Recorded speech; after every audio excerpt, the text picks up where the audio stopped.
بسم اللہ الرحمن الرحیم۔ السلام علیکم ناظرین، آپ دیکھ رہے ہیں HBS news. Hyderabad bureau report Kamran Ali کھیڑو۔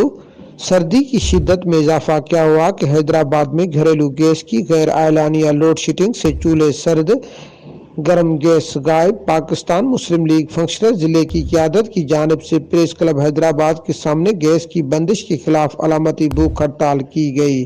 اس موقع پر ضلع جنرل سیکریٹری رفیق منگسی نے کہا ہے کہ سوئی سدرن گیس کمپنی کے ریجنل ہیڈ حیدرآباد ابھی تک کوئی معقول وجہ حیدرآباد کی عوام کو نہیں بتا سکے اور نہ ہی کوئی میڈیا بریفنگ دی۔ پھر کیا سمجھا جائے، یعنی وفاقی حکومت بھی سندھ حکومت کی طرز پر چل رہی ہے۔ حیدرآباد سمیت پورے سندھ میں گیس کا بڑا بحران ہے۔ ایک طرف مہنگائی کا جن بے قابو ہے، دوسری جانب گیس غائب۔